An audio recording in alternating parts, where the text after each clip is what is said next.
নমস্কার বন্ধুরা, নবনীতা মমস কিচেনে সবাইকে স্বাগত। আজকে আমি বানাবো ছাতুর কচুরি। যেমন কচুরি খেতে খুব ইচ্ছে করলে ছাতুর কচুরি খেলে তেলটাও যেন কম টানে আর খেতেও টেস্টি হয় আর অতটা ক্ষতিও করে না। তাহলে চলুন রান্নাটা শুরু করা যাক।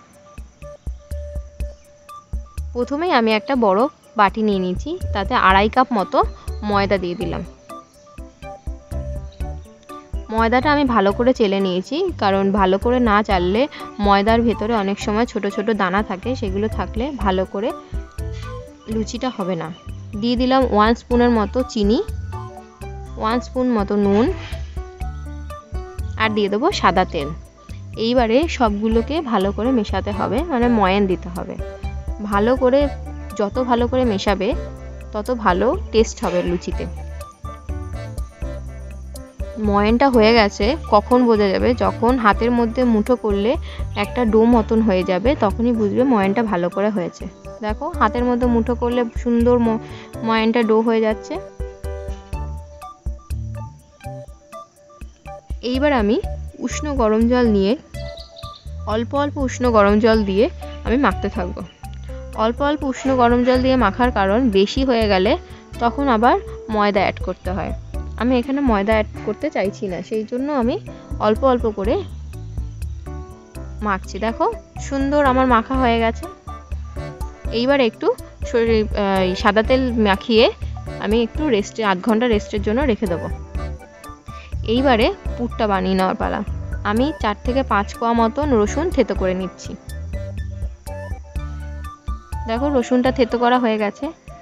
এইবার আমি একটা বাটি নিয়ে নিলাম। বাটিতে 2 থেকে 3 চামচের মতো আমি বেসন নিয়ে নিচ্ছি।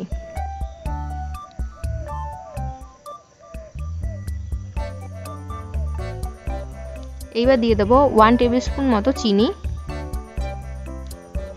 1 টেবিল স্পুন মতো লঙ্কার গুঁড়ো আর দিয়ে দেবো 1 টেবিল স্পুন মতো হিং। এটা অপশনাল, তোমরা দিতেও পারো নাও দিতে পারো, কিন্তু হিংটা দিলে টেস্টটা খুব সুন্দর হয়। দিয়ে দেবো 1 টেবিল স্পুন মতো নুন।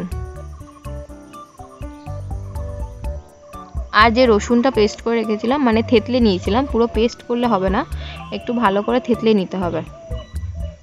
আর সেই রসুনটা আমি দিয়ে দিলাম। আর দিয়ে দিলাম, একটু বেশি করেই দিলাম সাদা তেল। দিয়ে এখানেও অল্প অল্প জল দিয়ে মেখে নিতে হবে। বেশি একবারে জল দিয়ে দিলে তখন পাতলা হয়ে যাবে, ওই জন্য ভালো করে, মানে টাইট ডো হবে একটা, সেরকমভাবে হালকা হালকা করে মেখে নিতে হবে জল দিয়ে। এগুলো সব কিছুরই একটু সময়ের কাজ, একটু সময় নিয়ে করতে হবে। দেখো, আমি অল্প অল্প জল নিয়ে মেখে নিচ্ছি।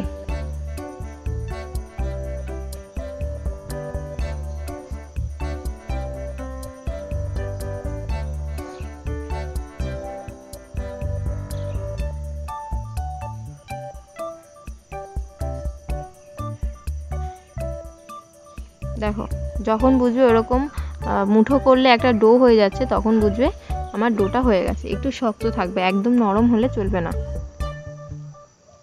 শক্ত শক্ত মেখে নিতে হবে। দেখো, আমার ডোটা হয়ে গেছে। এইবার লুচির মধ্যে পুর ভরার পালা। আমি ছোট ছোট লুচির সাইজে আমি লেচি কেটে নেব। দেখো, লেচির মধ্যে এইবারে অল্প, বেশি নয়, অল্প অল্প করে আমি ছাতুর পুরটা দিয়ে দিচ্ছি। বেশি করে পুর দিলে অত ভালো লাগে না টেস্টটা, অল্প অল্প পুর দিলে দোকানের মতো টেস্ট আসে। দেখো, প্রতিটা আমি ওরকম লেচি কেটে অল্প অল্প পুর দিয়ে দিচ্ছি।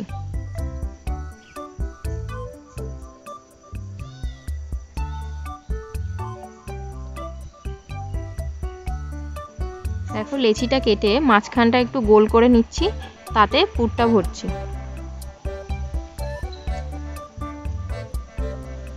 এইভাবে যদি তোমরা পুর ভরো, তাহলে বেলার সময় কোনো জায়গা থেকে ফেটেও যাবে না আর কোনো জায়গা থেকে বেরিয়েও যাবে না। আমার পুর ভরা হয়ে গেছে। এইবার আমি একটা কড়াই ভালো করে গরম করে নিয়ে তাতে কিছুটা তেল দিয়ে দিচ্ছি। লুচি ভাজতে যতটা তেল লাগে মোটামুটি আমি এখানে 1 কাপ কি 1.5 কাপ মতো তেল দিয়েছি। তেলটা গরম হতে থাকুক সাইডে, আমি লুচিগুলো বেলে নিচ্ছি। দেখো লুচিগুলোকে ভালো করে গোল করে এইরকম আঙুলের সাহায্যে একটুখানি প্রেস করে করে নিতে হবে। এইবারে তেল দিয়ে ভালো করে বেলতে হবে। আঙুলের সাহায্যে প্রেস করে নিলে কি হবে, সব দিকটা পুরটা ছড়িয়ে যাবে।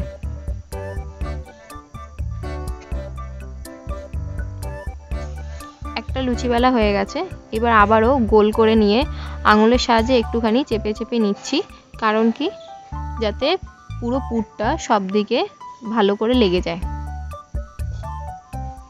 দেখো সুন্দর করে লুচিটা বেলা হয়ে গেছে। লুচিটার সাইজ কীরকম হবে এইটা কিন্তু একেবারেই ম্যাটার করে না, টেস্টটা কেমন হবে সেটা হচ্ছে বড় কথা। কারণ অনেকেই আছে রান্না খুব ভালো করে কিন্তু লুচি গোল করাটা খুবই ডিফিকাল্ট। ওই জন্য লুচি কেমন হচ্ছে তার দিকে তাকিয়ে কোনো লাভ নেই, লুচিটা কেমন টেস্ট হচ্ছে সেইটা হচ্ছে বড় কথা। ওই জন্য ওই ভয়ে যদি লুচি করো যে লুচি গোল হবে না, তাইলে বলবো ওরকম করোই না। দেখো লুচিগুলোকে আমি সুন্দর করে ভেজে নিচ্ছি, কিন্তু লুচি ভাজার সময় লুচির তেল উনুনের জালটা যেন একদম হাই ফ্লেমে থাকে, জাস্ট লুচিগুলোকে দেবে আর ফুলকো ফুলকো হয়ে উঠবে। দেখো লুচিটা তেলে দিচ্ছি আর সঙ্গে সঙ্গে ফুলে উঠছে, আমি উল্টে দিচ্ছি। আমি কিন্তু বেশি ভাজছি না, একদম কড়া করে ভাজার দরকার নেই। তুমি যদি চাও তাহলে তোমরা কড়া করে ভাজতেই পারো, কিন্তু আমার পার্সোনালি একটু হালকা ভাজাটাই পছন্দ, কারণ তাহলে মুখে দিলে একদম গলে যাবে। এই লুচিটা যদি তোমরা এইরকমভাবে ট্রাই করো না, তাহলে মুখে দেবে একদম মোমের মতো গলে যাবে। দেখো লুচি ভাজাও হয়ে গেছে, আমি সার্ভও করে দিয়েছি। তোমরাও বাড়িতে বানাও, আশা করি ভালোই লাগবে। আপনাদের ভিডিওটা কেমন লাগলো অবশ্যই কমেন্ট করে জানাতে ভুলবেন না। ভালো থাকবেন, সুস্থ থাকবেন।